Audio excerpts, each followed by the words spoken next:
Wondering how to deal with your teenage son? Raising teenage sons isn't always easy. Parenting teenagers requires patience and empathy, as well as self compassion. And teenage boy behavior can be particularly challenging, particularly or especially in today's unique circumstances.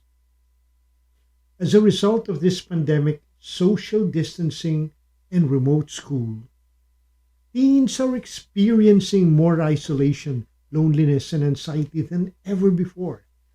Teenage boys are cooped in their rooms and spending all their time online, leading to a higher risk of internet gaming disorder. Moreover, while girls are more likely to talk about how or what they're feeling, teenage boys tend to withdraw when they're struggling.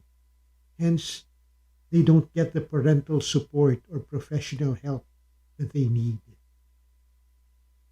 In today's episode, we will discuss ways by which we as parents can handle teenage sons in the best possible way. We will kick off with a video by Kurt Duncan, founder of Three Key Elements, on his take on how to be a good father to a teenage son. We'll be back with Kurt after a few reminders.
Having kids and having teenagers, wow. How do we as dads really be good at this?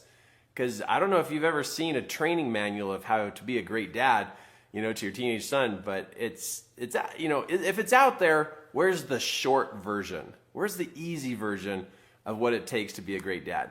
Now I've got three boys, and raising my three boys, there's quite a number of years in between my boys, and so it gave me a chance to test and try things and fail and find some successes. So what I did is I had to find a very simple checklist for me so I could do a good job being a dad. And there are those days you do great and there's those days you don't do great. But here's my checklist that really helps me really do better than if I didn't have this checklist. First off, give them attention. Really give them attention in those short, small time moments. It doesn't have to be a lot, it doesn't have to be a half day experience. In fact, anytime I try to give my son a half day's worth of attention, it's too much. So small moments of attention really show them that you're doing great as a dad. being interested in what it is that they're doing. My three sons, my three boys, have all been interested in completely different things. And most of them I don't know how to do. Like one of my sons is really interested in mechanics, and he likes to pull apart his motorbike and put it together and modify it. I have no mechanical skills at all. And so, but I'll go out there and sit in the chair, and sit there and watch him and just be in awe about what he's doing. But to show interest is a great way to be a dad. The next one is really time. When you give them attention and you're showing your interest, really look at the amount of time you really are spending with them.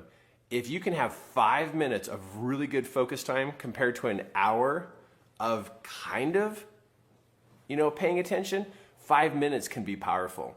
In fact, my 17-year-old right now, we have 5-minute chunks of time that happen. A little bit in the morning, a little bit in the afternoon, a little bit in the evening. But it's really cool. We're super connected just with a short amount of time. Being a great dad also requires forgiveness. My kids are going to make mistakes.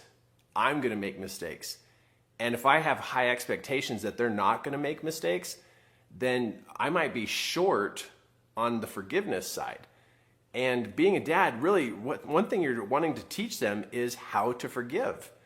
My son broke something out in my garage recently. And I walk out and he's like, "Dad, I totally busted this." And I was like, "Oh, okay. Hey, I think we can fix this. I think we can take care of this." And he's like, "Dad, I'm so sorry." And I was like, "Hey, I forgive you. I really do. I forgive you." And he was shocked. He goes, "Dad, why are you so easy to forgive me?" One of the reasons why is because I hope that he can be that forgiving. What I do, he's going to do.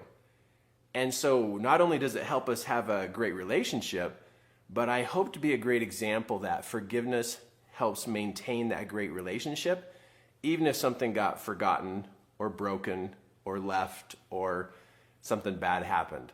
But forgiveness is a big one. And if you're not good at that, it's time to go find a book and do some studying about how forgiveness works. The last one is, I think when you're being a great dad is when you are taking the opportunity to teach about something. Anything at all, but to teach how things work. Show them how the vacuum works, or the shop vac, or the tools, or the appliances in the kitchen, or relationships, or getting along with people, but to not only just share advice, but share advice that has steps. When you can teach and there's certain steps, like, did you know there's 3 steps to this or 2 steps to this? Then they realize, wow, you're a really smart dad because you can put things into steps or into a process or a system. But kids love to learn from their dad the steps because it's really cool. Then they see you as the smart one, the expert. And that's how, if they can respect you because of the smarts you have, because of the way you compile that information and share it with them, there will be a higher level of respect. But for me, as a dad, this has really helped me to just check in. Am I giving them attention? Am I being interested? Am I actually investing some time? Am I expressing my forgiveness? And am I looking for that opportunity to teach? And if I can touch on these, just each one of these throughout the week, not every day, that's a lot. But if I can just check in throughout the week, I know I'm on a great path. And I know I'll do better than if I didn't do this. Because if you miss these and you don't check in with these, you're going to find yourself drifting from your son. You're going to find that distance start to happen. And then you'll wonder what happened. Why do they not come to you? Why do they not talk to you? The question of how to deal with your teenage son starts with understanding the root causes of teenage boy problems. What are teenage boys experiencing during these turbulent years? And how can parents of teens practice awareness and create authentic connection? Understanding teen sons and teenage boy problems may be easier when parents of teens are familiar with the process of adolescent development. Teenage boy behavior is controlled in large part by the hormonal and neurobiological changes that occur during puberty. Furthermore, the teenage brain is still developing. The area of the brain that's responsible for judgment and decision making, which is the prefrontal cortex, doesn't fully mature until the mid 20s. Hence, teen boys experience shifting impulses and emotions. How to deal with your teenage son therefore gets complicated. When parents talk about dealing with teenage boys, they're often referring to their teen son's risky behavior. And the risky teenage boy behavior may include reckless driving, sex, unprotected sex mostly, substance abuse, which is more common among teen boys than girls, binge drinking, cigarette smoking, behavior that may lead to violence or injury, such as fighting, carrying weapons, or participating in unsafe recreational activities. There are many reasons why teenage boys are drawn to risk taking behaviors. External stresses can push teenage boys towards risky behaviors to let off steam. In addition, peer pressure can be a factor. In fact, there is even a study that found out that taking risks is a way for teens to explore and learn more about their world. So, when dealing with teenage boys, parents need to create clear limits and effective guidelines. No running round the mill. Here are a few guidelines that might help to deal with your teenage son. First, parents and teen boys should agree to set boundaries and rules that both agree on. The rules are based on shared values about staying safe and keeping harmony in the family. Furthermore, families might even consider drafting a written agreement so that the guidelines and boundaries are clear to everyone. Next, parents and son should agree on age appropriate consequences that will go into effect if the rules are broken. For example, a consequence might be the loss of car privilege or an earlier curfew. Again, and importantly, the consequence should be age appropriate. In addition, parents and teen boys can use a consequence known as restitution or restoration, which can help teens make a situation better even after violated a shared contract. For example, if they get a speeding ticket, they pay it on their own. Or they take steps to repair a relationship with a sibling after a fight. As a result, a teen can earn back the parents' trust. Avoid severe punishment. Severe punishment can have teenage boys feel rejected and resentful, pushing them further away from their parents. Research shows that teenage sons do better when their parents remain warm, open, and supportive while also setting firm boundaries. Often, teenage sons find it difficult to put their emotion in words. A study was conducted with 1,000 teens, and it found out that a third of the boys think that society expects them to be a man, suck it up, and hide their feelings when they feel sad or scared. Therefore, raising teenage sons include recognizing the fact that they may not feel comfortable sharing their innermost thoughts. As parents of teens, we can get frustrated and feel ignored because of this. So, how do we communicate with them on their feelings? Well, let's keep it short and sweet. This is an important aspect of how to talk to teens. If you have something you need your teen to know, offer a series of clear points. Subsequently, let him respond to each. Don't overdo the eye contact. While eye contact is often recommended for effective communication, it doesn't hold true for dealing with your teenage son. Instead, it might overwhelm or intimidate him. For that reason, driving in a car together can be a good time for talking. Talk while you're in action. Many teen boys find it easier to communicate when they're doing something else at the same time.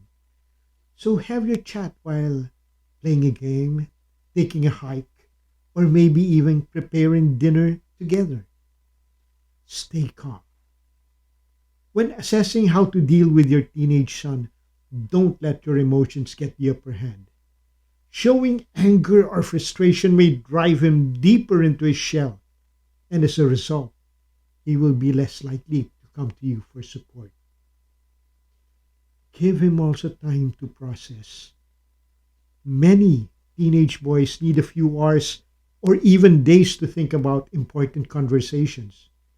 Don't be disappointed if your teen son doesn't change his behavior or attitude right away. Let him take in the information and then process it on his own time. Sometimes, parents of teens might feel that their teenage son has no interest in them. But parents shouldn't let that fool them. Evidence clearly points to the importance of the attachment between parents and teenage sons to support mental health and decrease substance abuse. Healthy teen parent relationships help teenage boys grow into strong, independent young men. How to deal with your teenage son is to stay involved no matter what. Finally, with outside interactions limited due to the pandemic, parents need to be extra observant around teenage boy behavior. If you're seeing signs of situational depression in your teen son, seek professional help. May the ties that bind families be with you always. Until next week, this is your host, Toti San Pedro.